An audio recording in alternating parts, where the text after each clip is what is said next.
Teacher IITians and एनआईटीएंस। तो आज हम बात करेंगे जेईई मेंस 2024 के लिए स्टार्ट की गई मिनी टेस्ट सीरीज के बारे में, जिसमें कि एज ऑलवेज 5 क्वेश्चंस होंगे जो कि आपके अपकमिंग एग्जाम्स के लिए काफ़ी ज़्यादा हेल्पफुल होंगे। फॉर एग्जांपल अपने पास में यहाँ पे एक क्वेश्चन दे रखा है, इसमें एक फंक्शन जो कि 0 से 2 के क्लोज इंटरवल में डिफाइन है और यहाँ पे बोला गया है कि ये फंक्शन अगर x इक्वल टू 1 पे डिफरेंशिएबल होता है तो अपने को a माइनस बी के मॉडुलस की वैल्यू बतानी है। अब यहाँ पे अगर हम देखते हैं तो हमारे पास में दो वेरिएबल है, एक है a और एक b। इन दोनों की वैल्यूज फाइंड आउट अपने को बेसिकली करनी है, तो अपन यहाँ पे फाइनल आउटपुट बता सकते हैं।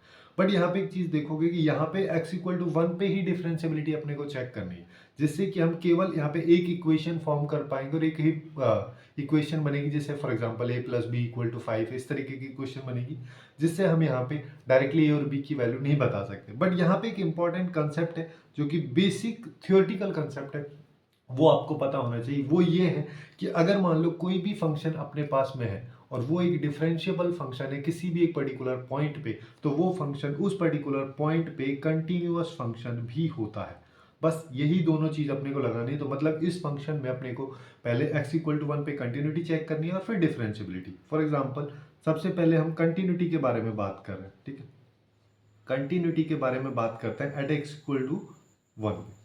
तो कंटिन्यूटी चेक करने के लिए अपने को क्या चाहिए रहता है, सबसे पहले LHL देखना है, फिर RHL देखना है और f ऑफ a, यानी कि यहाँ पे a की वैल्यू 1 है तो ये तीनों की वैल्यू इक्वल और फाइनाइट आनी चाहिए। तो अपन बोल देंगे x इक्वल टू 1 पे ये कंटिन्यूअस है। सिंस यहाँ पे डिफरेंशिएबल है तो ये ऑलरेडी क्वेश्चन में बोला गया कि ये कंटिन्यूअस है, तो यहाँ से हम इक्वेशंस फॉर्म कर सकते हैं। अब देखो LHL अगर मान लो सबसे पहले मैं निकालता हूँ, जिसका मतलब हो जाएगा f ऑफ 1 माइनस, तो 1 से छोटी जब x की वैल्यू होगी तो जो कि इस केस में अपने पास में आएगा, तो डायरेक्टली यहाँ पे 1 हम पुट कर सकते हैं, जिसकी वैल्यू आ जाएगी 1 का होल स्क्वायर इंटू ई की पावर 2 इंटू 1 माइनस 1। तो यहाँ पे e की पावर 0 बन जाएगा, इसका आउटपुट 1 आएगा। वैसे ही RHL निकाल लो। RHL जो है वो आ जाएगा 1 प्लस की वैल्यू क्या आ जाएगी, नीचे वाले में डालते हैं, नीचे वाले में a आएगा। अब यहाँ पे देखो ये दिया है सिग्नम फंक्शन। अब सिग्नम फंक्शन के बारे में आपको पता होना चाहिए कि कोई भी सिग्नम फंक्शन जो है वो कुछ इस तरीके का होता है कि यहाँ पे ये वैल्यू -1 है, 0 है, और ये वैल्यू यहाँ पे 1 है और यहाँ पे इंक्लूडेड है, यहाँ पे नहीं। तो जब भी x की वैल्यू या इसके अंदर वाले की वैल्यू पॉजिटिव होगी तो सिग्नम फंक्शन का आउटपुट 1 होगा, और जब इसकी वैल्यू 0 होगी तो आउटपुट 0 होगा, और जब नेगेटिव होगी तो आउटपुट -1 होगा। अब यहाँ पे जब 1 प्लस में डालूंगा तो ऑलरेडी यहाँ पे 1 भी है और 1 प्लस यानी कि पॉजिटिव नंबर आएगा, तो सिग्नम फंक्शन का आउटपुट जो है वो अपने को यहाँ पे 1 मिलेगा, तो यहाँ पे 1 आ जाएगा। और इनटू में यहाँ पे कॉस है, कॉस के साथ में x 2x माइनस 2 लिखा है, x की जगह 1 डालोगे तो 2 माइनस 2 यानी कॉस 0 हो गया, प्लस b इंटू एक्स की जगह 1 डाल दे यानी कि 1 का होल स्क्वायर। तो यहाँ पे ये आया a इंटू कॉस 0, कॉस 0 की वैल्यू 1 होती है, तो यहाँ पे आया a प्लस बी। ये RHL आ रहा है। अब f ऑफ 1 भी निकाल लेते हैं। f ऑफ 1 किस में जाएगा, सिंस यहाँ पे x इक्वल टू 1 की वैल्यू इंक्लूडेड है तो यहीं पे वैल्यू डालेंगे जो कि LHL के इक्वल आ जाएगी, जो कि 1 अपने पास में आ रही है। सिंस x इक्वल टू 1 पे ये फंक्शन कंटिन्यूअस है तो अपन यहाँ पे बोल सकते हैं कि LHL RHL और f ऑफ 1 तीनों की वैल्यूज बराबर होंगी, जिसका मतलब a प्लस बी की वैल्यू आएगी हमारे पास में 1। अब यहाँ से हमारे पास में एक कंडीशन आ रही है, अब हमको दूसरी कंडीशन भी चाहिए, जिसकी हेल्प से ही हम यहाँ पे फाइनली जो a और b उन दोनों की वैल्यूज निकाल पाएंगे। अब उसके लिए अपने को यहाँ पे डिफरेंशिएबिलिटी चेक करनी है। अब डिफरेंशिएबिलिटी कई तरीके से हम यहाँ पे चेक कर सकते हैं। फॉर एग्जांपल इस फंक्शन का ग्राफ बना के भी चेक की जा सकती है, बट सबसे आसान हमको यहाँ पे क्या रहेगा कि अगर मान लो मैं इस फंक्शन को पहले डिफाइन कर देता हूँ, है ना। जैसे कि मान लो ये तो एक्स स्क्वायर है इंटू ई की पावर 2 इंटू एक्स माइनस 1। ये कब है, जब x की वैल्यू 0 से 1 के बीच में है। यहाँ पे जब x की वैल्यू 1 से 2 के बीच में है तो ये वाली वैल्यू जो है ये हमको पॉजिटिव आउटपुट देगी, और सिग्नम फंक्शन ऑफ पॉजिटिव जो है वो हमेशा 1 होता है, तो ये a इंटू 1 आ जाएगा, जिसका मतलब उस डायरेक्ट a ही लिख सकता हूँ। और यहाँ पे ये आ जाएगा प्लस बी एक्स स्क्वायर। ये कब है, जब x की वैल्यू 1 से 2 के बीच में। अब डिफरेंशिएबिलिटी चेक करने के लिए मेरे को एफ डैश एक्स चाहिए रहता है। देखो डिफरेंशिएबिलिटी के लिए अपने को क्या चाहिए रहता है, डिफरेंशिएबिलिटी ये वाला, इसके लिए अपने को चाहिए L H D equal to R H D, left hand derivative equal to right hand derivative. यहाँ पे चाहो तो डेरिवेटिव की हेल्प से सॉल्व कर सकते हो, या फिर डायरेक्टली हम इसका डिफरेंशिएशन भी करके सॉल्व कर सकते हैं। जैसे कि अगर मान लो मैं इस फंक्शन को डिफरेंशिएट करता हूँ तो जब x की वैल्यू ये रहेगी तो ऊपर वाला फंक्शन है तो उसको अलग से डिफरेंशिएट कर दो, जहाँ पे दो फंक्शंस का मल्टीप्लीकेशन दिया आ जाएगा 2x इंटू ई की पावर 2x-1 ये आ गया, प्लस एक्स स्क्वायर को एज इट इज रहने देते हैं, ई की पावर एक्स का डिफरेंशिएशन ई की पावर एक्स होगा, और जो पावर में लिखा उसका डिफरेंशिएशन अगर करता हूँ तो उसका डिफरेंशिएशन 2 आ जाएगा। और ये कब हो रहा है, जब x की वैल्यू 0 से 1 के बीच में है। नीचे आ जाते हैं, नीचे अपने पास में ये वाला फंक्शन है, तो a आ जाएगा।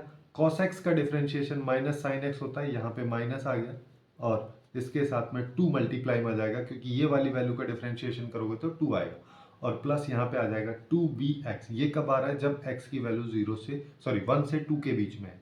अब मेरे को चाहिए f dash of 1 plus x equal to 1 पे चेक कर रहे हैं, तो ये अपनी हो जाएगी RHD। RHD की वैल्यू अगर मान लो मैं यहाँ पे निकालता हूँ, 1 प्लस कहाँ पे डालेंगे, यहाँ पे, तो यहाँ पे 1 डाल दो, तो यहाँ पे क्या आया, माइनस a इंटू साइन आ गया यहाँ पे, और ये 1 साइन 0 हो गया, और इसके साथ 2 भी मल्टीप्लाई में है, प्लस यहाँ पे आ जाएगा 2b इंटू 1, जिसको यही लिख देते हैं, यहाँ पे सीधा सीधा आ रहा है 2b। ठीक है, साइन 0 की वैल्यू 0 होती है, तो ये वैल्यू अपनी 0 में चली जाएगी। अब ऐसे ही f ऑफ 1 माइनस निकाल दो, जो कि LHD होगा। 1 माइनस मतलब 1 की वैल्यू को हम इसमें डाल देंगे, यहाँ पे 1 से छोटी में, ऊपर वाले फंक्शन में अगर मान लो मैं वैल्यू डालता हूँ, तो मेरे पास में यहाँ पे क्या आएगा, यहाँ पे अगर देखते हैं तो 2 इंटू 1 आ गया, 2 इंटू 1, और ये e की पावर 0 हो जाएगा, जिसकी वैल्यू 1 आएगी, प्लस यहाँ पे हमारे पास में आ जाएगा 1 इंटू ई की पावर 0, जिसकी वैल्यू आएगी 1, वो हो गया 1, और फिर 2, तो फाइनल आउटपुट 2 प्लस 2 यानी कि 4 आ गया।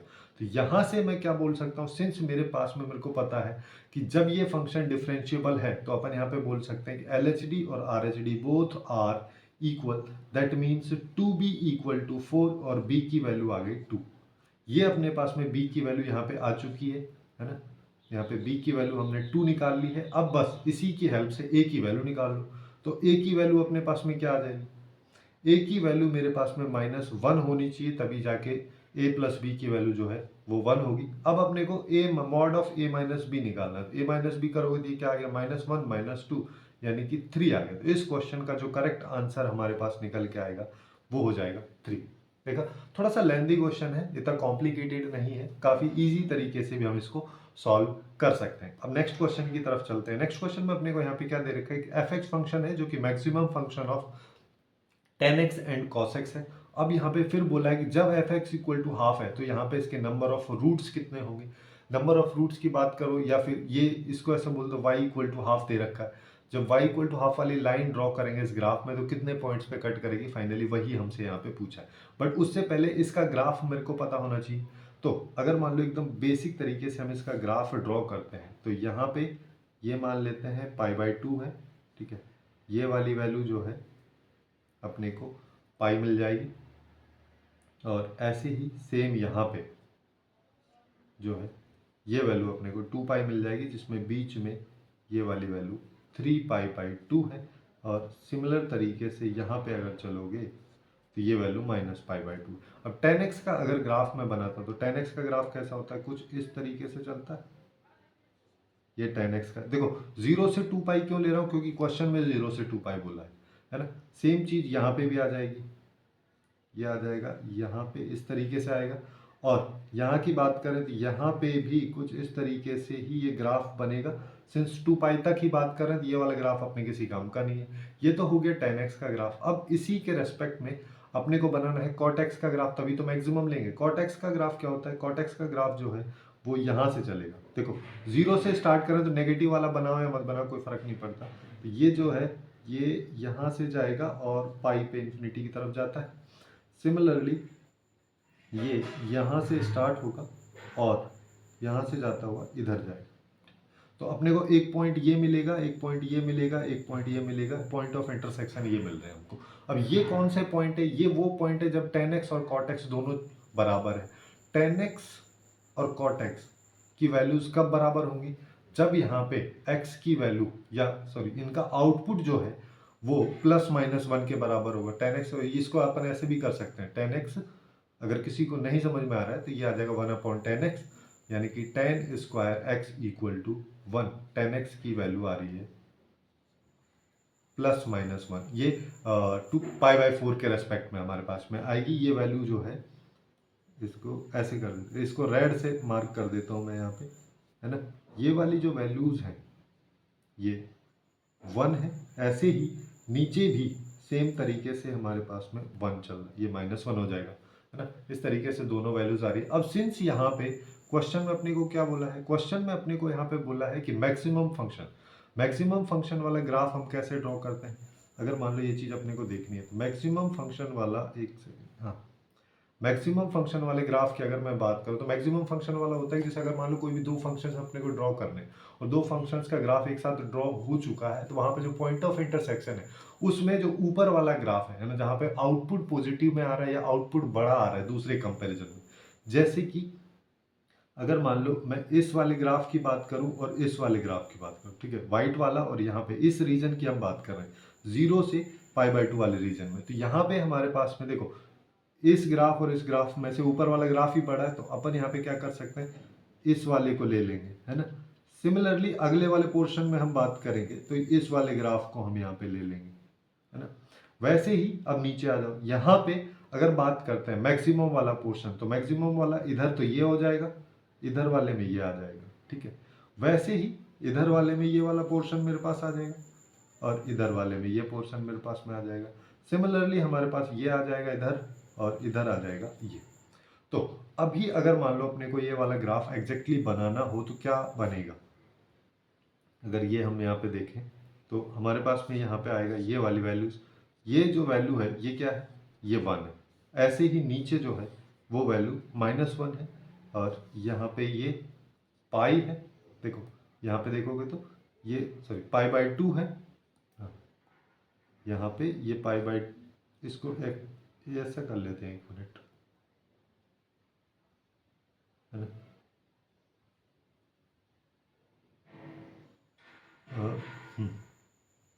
यहाँ से ले लो, ये π/2 हो गया, ये पाई हो गया, ये 3π/2 हो गया और ये 2π हो गया। इस तरीके से अपने पास में ये वैल्यूज चल रही हैं। अब यहाँ पे देखो, यहाँ पे अगर मान लो मैं देखता हूँ 0 से π/2 में ऊपर वाला पोर्शन है, 0 से π/2 में ये इधर जा रहा है ना, और उसके बाद ये इधर जा रहा है। ऐसे ही अगर नीचे हम देखते हैं यहाँ पे, तो हमारे पास में यहाँ पे π/2 से पाई में नीचे वाला पोर्शन है, π/2 से पाई में, है ना, तो ये इधर जा रहा है, उसके बाद अच्छा 1 सेकेंड, हाँ, इन दोनों के बीच में इंटरसेक्ट कर रहा है, ठीक है।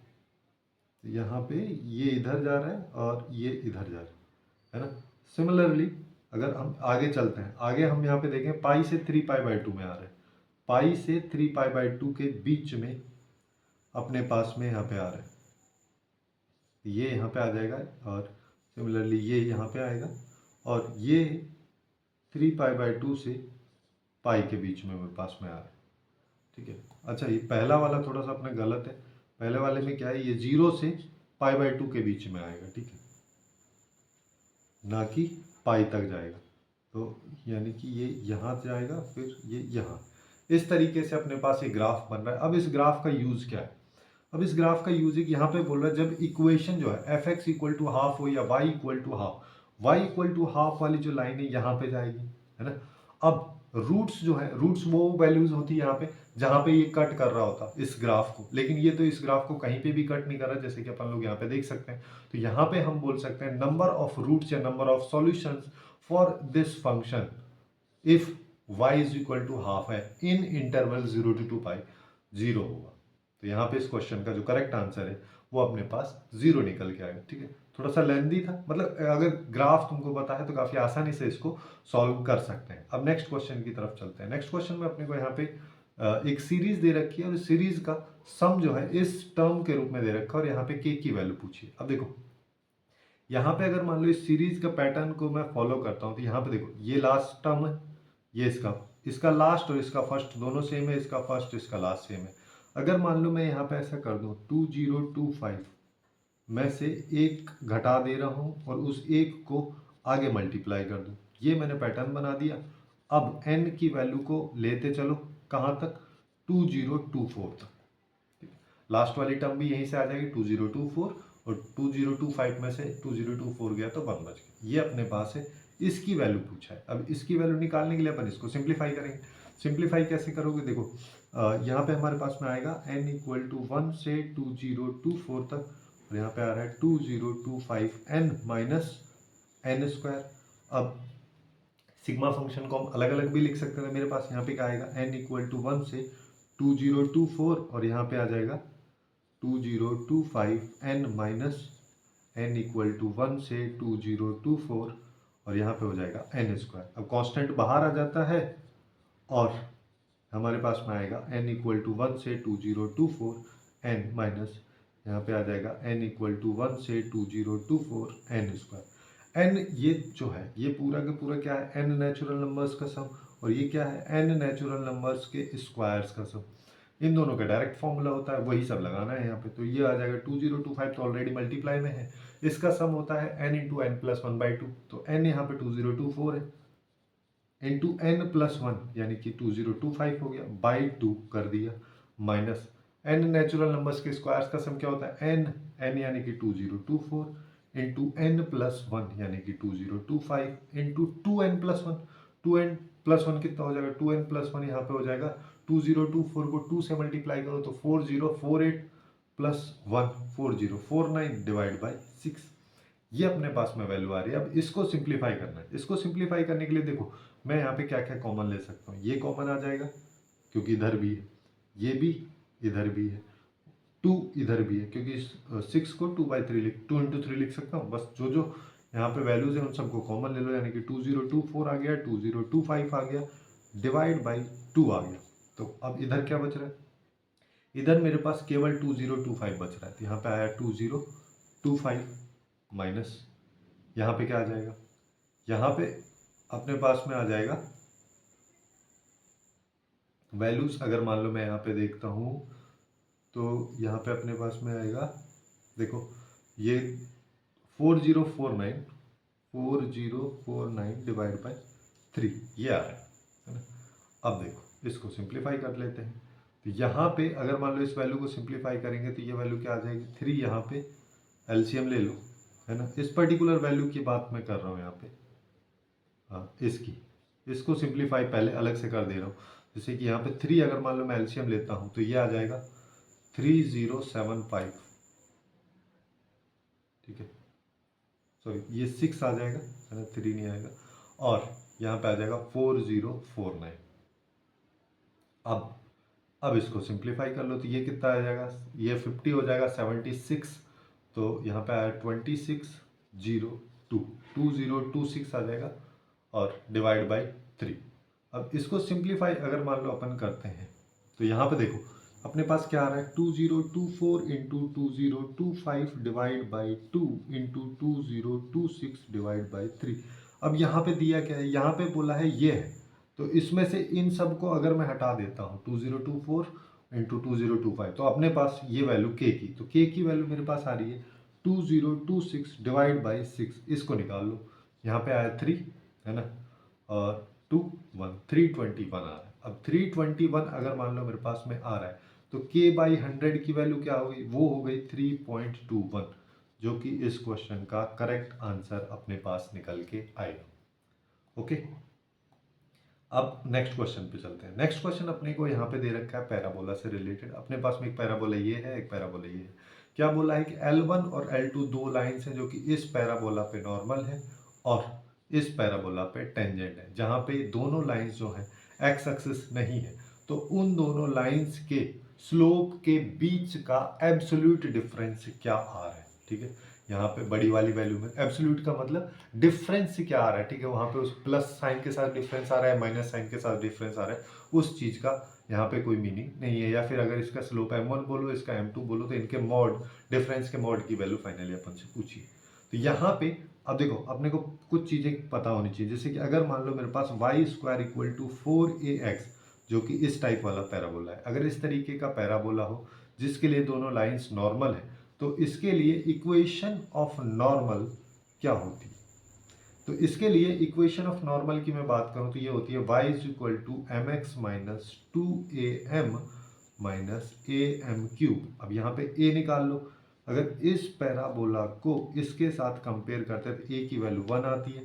तो यहीं से मैं इक्वेशन लिख सकता हूँ, मेरे पास इक्वेशन है mx minus 2m minus m cube, ठीक है। ये तो इसकी इक्वेशन आ गई। अब यहाँ पे देखो m क्यूब है यानी कि क्यूबिक इक्वेशन है, क्यूबिक इक्वेशन है तो 3 रूट्स होंगे, तीन रूट्स हैं जिसका मतलब तीन अलग अलग स्लोप है, जिसका मतलब तीन अलग अलग लाइन है, उनमें से दो लाइंस जो है वो ये वाली कंडीशंस जो है इसके लिए एप्लीकेबल है। अब नेक्स्ट चलते हैं। नेक्स्ट अपने को दे रखा है x square equal to -4ay, इस तरीके का पैराबोला। अब इस पैराबोला के लिए ये दोनों लाइंस टेंजेंट है, तो टेंजेंट की इक्वेशन अगर मान लो हम यहाँ पे निकालते हैं, इक्वेशन ऑफ टेंजेंट, इसका फॉर्मूला क्या होता है? इसका फॉर्मूला होता है y is equal to mx plus a m square. ठीक है, ये अपने पास में आता है। a की वैल्यू यहाँ से इसको इसके साथ कंपेयर करोगे तो a की वैल्यू अपने पास यहाँ पे 3 निकल के आ रही है। तो इसकी इक्वेशन अगर मान लो मैं लिखता हूँ तो मेरे पास हो जाएगी। अच्छा, यहाँ पे ऐसा करो, देखो कोई जरूरी थोड़ी ना इन दोनों का स्लोप सेम। ठीक है, सिंस यहाँ पे देखो, हाँ चलो पहले ही ये वाली चीज़ कर लेते हैं कि एक्चुअली में ये दोनों लाइंस इसके लिए नॉर्मल है और इसके लिए टेंजेंट है, जिसका मतलब ये लाइंस जो है ये दोनों लाइंस सेम ही है। सेम अगर लाइंस है तो इन दोनों लाइंस का स्लोप सेम होना चाहिए। इस वजह से m को अपन यहाँ पे ले रहे हैं, इसको भी m ले रहे हैं, इसको भी m, सॉरी ऊपर तो m है ही, नीचे भी जो वैल्यूज अपन ले रहे हैं ये m ही ले रहे हैं स्लोप में। वैसे इनिशियली तो मैं क्या करता इसको m डैश लेता, फिर बाद में बोलता कि m और m डैश बराबर है क्योंकि लाइन सेम है ना। बट ऐसे भी इसको कर सकते हैं, पहले से ही फिक्स कर लो। तो यहाँ पे आएगा mx प्लस 3m स्क्वायर। अब देखो ये अपने पास दूसरी इक्वेशन आ गई। अब पहली इक्वेशन और दूसरी इक्वेशन दोनों लाइंस सेम ही है, अलग अलग स्लोप पे अलग अलग लाइंस अपने पास निकल के आएंगी। तो अपन ऐसा बोल सकते हैं कि एक लाइन को दूसरी लाइन के रेस्पेक्ट में लिख दो। तो मेरे पास यहाँ पे क्या आ रही है, इक्वेशन 1 से जो y के इक्वल में उसको लिख दो, वो है mx minus 2m minus m cube, ये है। और ये किसके इक्वल हो जाएगा, इस वाली वैल्यू के। ये क्या है, ये है mx प्लस 3m स्क्वायर। अब देखो जो सेम वैल्यू वो कट जाएंगे, यानी कि mx से mx खत्म हो गया, बाकी सबको राइट साइड में ले जाओ। तो मेरे पास में आ रहा है m क्यूब, उधर जाके प्लस का हो जाएगा, 3m स्क्वायर तो ऑलरेडी प्लस का है, माइनस 2m उधर जाके प्लस का हो जाएगा, इक्वल टू 0। m अगर कॉमन ले लेता हूँ तो यहाँ पे आएगा m square plus 3m plus 2 equal to 0। इसके फैक्टर्स अगर मैं करूँगा तो एक फैक्टर हो जाएगा m प्लस 2, दूसरा हो जाएगा m प्लस 1 इक्वल टू 0। यहाँ से m की हम तीन वैल्यूज निकाल पा रहे हैं, 0, -1 और -2। बट जीरो कभी पॉसिबल नहीं है, क्योंकि जब किसी लाइन का स्लोप 0 होगा तो वो लाइन मतलब कि एक्स एक्सिस वाली लाइन है, और वह तो क्वेश्चन में बोला है कि L1 और L2 जो है एक्स एक्सिस वाली लाइन है ही नहीं। तो हमारे पास में दोनों लाइंस जो होंगी उसमें स्लोप ऑफ L1 लाइन अगर मैं -1 ले रहा हूँ तो स्लोप ऑफ L2 लाइन मेरे को -2 लेना पड़ेगा। दोनों के बीच का जो डिफरेंस है वो 1 है। तो इस क्वेश्चन का जो करेक्ट आंसर है वो अपने पास निकल के आएगा 1। अब नेक्स्ट क्वेश्चन की तरफ चलते हैं। नेक्स्ट क्वेश्चन जो कि इस सेगमेंट का लास्ट क्वेश्चन है ना, यहाँ पे ये क्वेश्चन अपने को वेक्टर से रिलेटेड दे रखा है। बोला है 4 पॉइंट्स हैं जो कि स्पेस में कहीं पे भी है ना, और उसके रिगार्डिंग एक कंडीशन दे रखी है, फिर अपन से के की वैल्यू पूछा। अब देखो 4 पॉइंट कहीं पे भी है, स्पेस में है, तो मैं इन चारों पॉइंट्स को ऐसे बोल दूँ ए बी सी डी, मेरा मन है ना। तो यहाँ पे क्या आ जाएगा, ए वैक्टर, ये बी पॉइंट है, इसको बी वैक्टर बोल दो, है ना। सी है, सी वेक्टर बोल दो, ये डी है और इसको डी, पोजीशन वेक्टर बेसिकली मैंने ले लिया है। अब देखो, अब सबसे पहले एलएचएस की बात कर लेते हैं। एलएचएस क्या लिखा है, यहाँ पे लिखा है A B vector dot C D vector. A B vector अगर मान लो मैं निकालता हूँ तो इसका मतलब ये हो गया position vector of B minus position vector of A. तो यानी कि बी वेक्टर माइनस ए वेक्टर का dot with D vector minus C vector. इसकी वैल्यू अगर मान लो मैं निकालूंगा तो मेरे पास क्या आएगा, यहाँ पे आएगा बी डॉट डी वेक्टर और minus b dot c vector minus a dot d vector plus a dot c vector. अब चाहे ए डॉट सी लिखो सी डॉट ए, दोनों की वैल्यू तो सेम ही होती है। ये अपने पास एलएचएस में आ रहा है। अब आरएचएस की बात कर लेते हैं। राइट साइड में क्या लिखा हुआ है, राइट साइड में लिखा हुआ है ए डी का होल स्क्वायर। ए डी का होल स्क्वायर मतलब अपने पास में क्या आ रहा है, डी वैक्टर माइनस ए वैक्टर का होल स्क्वायर। क्या मॉड लगाओ या मत लगाओ तो वो बात सेम ही आ जाएगी यहाँ, है ना। बी सी का स्क्वायर मतलब कि सी वेक्टर का स्क्वायर माइनस बी वेक्टर का स्क्वायर माइनस ए सी यानी कि सी वेक्टर माइनस ए वेक्टर का whole square minus b d यानी कि d vector minus b vector का होल स्क्वायर। इसको सिंप्लीफाई कर लो तो ये आ जाएगा,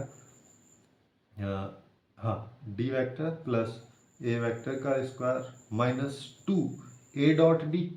सिमिलरली अपने पास में यहाँ पे आ जाएगा ए और बी लिखा हुआ है, सॉरी सी है ये, ए नहीं है, हाँ। तो यहाँ पे आ जाएगा सी वेक्टर के मॉड का स्क्वायर प्लस बी वेक्टर के मॉड का square minus 2 into B dot C. अब थर्ड वाली टर्म पे आ जाओ। थर्ड वाली टर्म माइनस के साथ ऑलरेडी लिखी हुई है, तो इसमें अब ये वाली टर्म्स माइनस हो जाएंगी और जो माइनस वाली टर्म पहले थी वो अब प्लस में हो जाएगी, यहाँ पे सी डॉट ए आ जाएगा।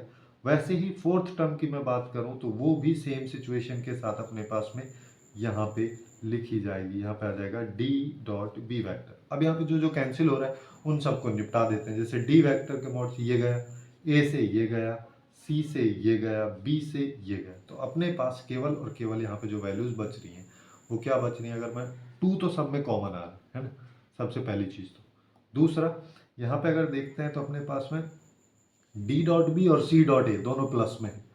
यहाँ पे D dot B plus C dot A ये प्लस में है, और बाकी दोनों जो है बी डॉट सी और ए डॉट डी दोनों माइनस में है। तो यहाँ पे अपने पास में आएगा बी डॉट, यहाँ पे अगर देखते हैं बी डॉट सी और ए डॉट डी दोनों माइनस में है। बी डॉट डी और एक सेकेंड, बी डॉट सी और ए डॉट डी ये दोनों माइनस में। अब इसको देखोगे तो ये एक्चुअली भी यही तो लिखा हुआ है ना, ये लिखा हुआ है यहाँ पे। देखो डी वेक्टर को यहाँ से अगर मैं कॉमन ले लेता हूँ तो मेरे पास यहाँ पे आ रहा है बी वेक्टर माइनस ए वेक्टर के साथ डॉट प्लस, है ना, और प्लस की जगह मैं यहाँ पे माइनस सी वेक्टर कॉमन ले लेता हूँ। तो मेरे पास में इसका डॉट किसके साथ आ रहा है, ये आ रहा है बी वेक्टर माइनस ए वेक्टर के साथ। या फिर चाहो तो डायरेक्टली भी यहाँ से कंपेयर कर सकते हो ना, उतना करने की जरूरत नहीं, बट मैं तुमको दिखा दे रहा हूँ यहाँ पे। तो ये आ जाएगा D vector minus C vector का dot with B vector minus A vector. ये क्या है, ये हो गया सी डी वेक्टर का dot with A B vector. अब ये जो है इसके बराबर आ रहा है, तो यहाँ से k की वैल्यू मैं बोल सकता हूँ हाफ आएगी, तभी जाके 2 कैंसिल होगा। तो k की वैल्यू को अपन यहाँ पे हाफ लेंगे, जिससे कि इस क्वेश्चन का करेक्ट आंसर जो कि k की वैल्यू पूछा है वो अपने पास हाफ निकल के आ जाएगा। सो यही थे कुछ क्वेश्चंस जो कि जेईई मेंस 2024 के लिए काफ़ी ज़्यादा हेल्पफुल आपके लिए होंगे। सो आज के लिए बस इतना ही। Hopeful you guys find it useful, and if you find it useful then please do like, share and subscribe.